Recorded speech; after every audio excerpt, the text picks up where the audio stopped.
السلام علیکم محترم ناظرین۔ پاکستان میں ٹویٹر روزانہ انوکھی قسم کے ٹرینڈز دیکھنے کو ملتے ہیں جن کو پڑھ کر کئی سوال ذہنوں میں اٹھتے ہیں کہ یہ کیوں ہیں، کس لیے ہیں اور آخر انہیں شروع کس نے کیا ہے۔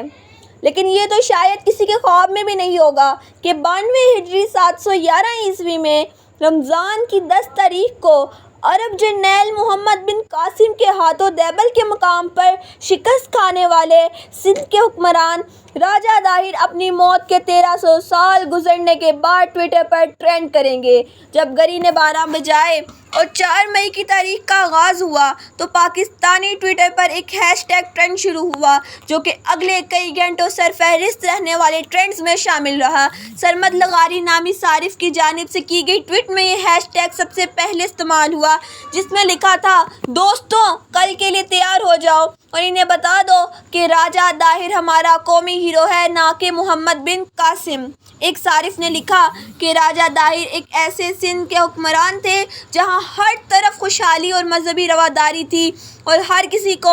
اپنی عبادت کرنے کی اجازت تھی۔ داہر نے اپنی عزت اور اپنی زمین کو اپنی زندگی پر فوقیت دی اور شہید ہو گیا۔ اس طرح ایک اور صارف رفیق احمد لکھتے ہیں، عرب جارجیت کے خلاف اور سندھ کی خود مختاری کی خاطر راجہ داہر نے بہادری سے اپنی جنگ لڑی اور اپنی جان قربان کر دی۔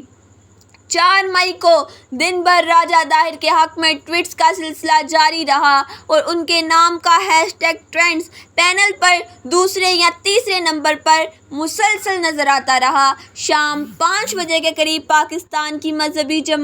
جماعت اسلامی کی سوشل میڈیا ٹیم کی سربراہ صارف شمس الدین احمد نے ایک نئی ہیش ٹیگ کو متعارف کرایا جس میں انہوں نے راجہ داہر کو شکست دینے والے جرنیل محمد بن قاسم کو دھرتی کا ہیرو قرار دیا۔ ہیش ٹیگ محمد بن قاسم مسلم ہیرو والا ہیش ٹیگ نہایت تیز رفتاری سے ٹرینڈز پینل پر بڑھتا گیا اور پہلے نمبر پر آ پہنچا۔ ایک اور اکاؤنٹ نے اپنے ٹویٹ میں لکھا، آج یوم باب الاسلام ہے، جب 10 رمضان المبارک کو محمد بن قاسم نے اس سرزمین کو اسلامی کی روشنی سے منور کیا تھا۔ اسی نوعیت کا ایک اور پیغام ٹویٹ کیا محمد توصیف نے، جنہوں نے لکھا کہ مظلومین اسلام کی فریاد پر لبیک کہنے والے عظیم مجاہد فاتح سندھ محمد بن قاسم نے 10 رمضان کو 17 برس کی عمر میں سندھ کو فتح کر کے سرزمین ہند میں پہلی بار پرچم اسلام بلند کیا۔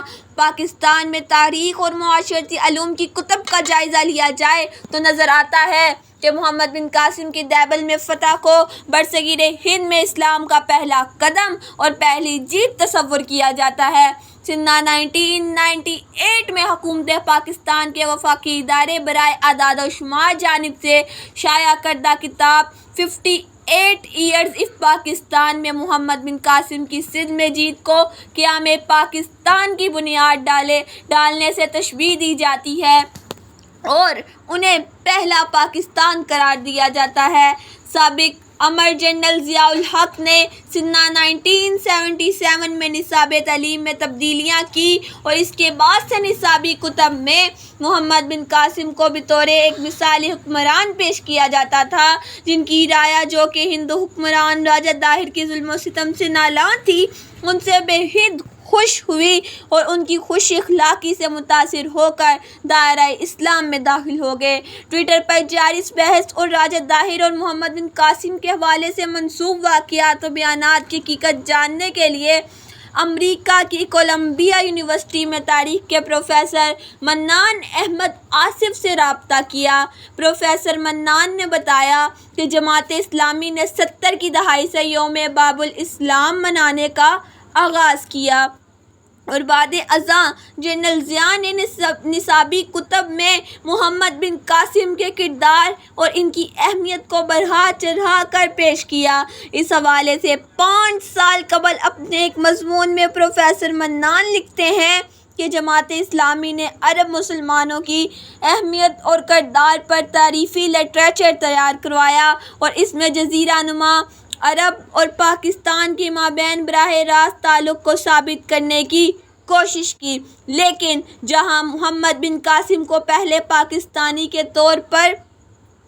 پیش کیا گیا۔ کئی پاکستانیوں نے تاریخ میں اس تبدیلی کو منظور نہیں کیا۔ معروف سندھی اسکالر اور سیاستدان جی ایم سید نے قریباً 50 برس قبل اپنی ایک کتاب میں راجہ طاہر کو بطور ہیرو پیش کیا جسے ایک حملہ آور عرب نے شکست دی۔ پروفیسر منان بھی اس بات کی تائید کرتے ہوئے کہتے ہیں کہ 60 کی دہائی میں سندھی قومی پرستوں نے راجہ طاہر کو ایک ہیرو کے طور پر پیش کیا۔ امور سندھ پر تحقیق کرنے والے ماہر بشریات رفیق وسان نے گزشتہ سال شائع ہونے والے ایک انٹرویو میں جی ایم سید کی جانب سے راجہ طاہر کو بطور ہیرو پیش کرنے پر تجزیہ کرتے ہوئے کہا کہ اس کا سیاسی مقصد تھا اور وہ پاکستانی ریاست کو اسلامائز کرنے کی مخالفت کرتا تھا۔ رفیق وسان نے اسی انٹرویو میں مزید کہا، جی ایم سید پاکستانی اسٹیبلشمنٹ کی جانب سے برصغیر میں اسلام کی آمد کے بیانے کی مخالفت کر رہے تھے اور ان کے نزدیک عربوں کا سندھ آنا اسلام کا پھیلاؤ نہیں بلکہ وہ عرب ایک سامراجی قوت کے طور پر یہاں پر آتے تھے۔ راجہ طاہر کے حق میں کیے جانے والے ٹویٹس میں چند صارفین نے یہ مطالبہ کیا کہ بنبور کے قلعے پر راجہ طاہر کا مجسمہ قائم کیا جائے۔ صارف دھنجی کوہلی نے سوال اٹھایا، اگر پنجاب میں مہاراجہ رنجیت سنگھ کا مجسمہ قائم ہو سکتا ہے تو ہمیں راجہ طاہر کو خراج تحسین پیش کرنے سے کیوں روکا جاتا ہے؟ وہ سندھی ہیرو ہیں۔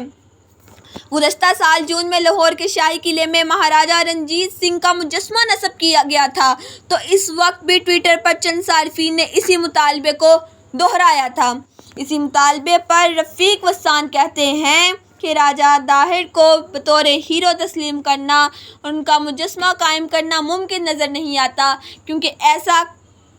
ایسا کرنا پاکستان کے اساس کے خلاف جاتا ہے۔ پروفیسر بھی اس بات کی تائید کرتے ہوئے لکھتے ہیں کہ سنہ 1953 میں پاکستان کے قیام کے 5 سالہ تقریبات پر شائع ہونے والے دستاویزات 5 years of پاکستان 1947 اگست سے اگست 1952 میں لکھا گیا کہ 712 عیسوی میں محمد بن قاسم نے دیبل کے قلعے کا فتح کیا، جس کے بعد باقی پورا سندھ اسلام کے دائرے میں شامل ہو گیا۔ پروفیسر منان کے مطابق قیام پاکستان کے حصول کے لیے ایک اصل حقیقی تاریخ تیار کرنے کا مقصد ریاست کی جانب سے ایک باقاعدہ شعوری کوشش کی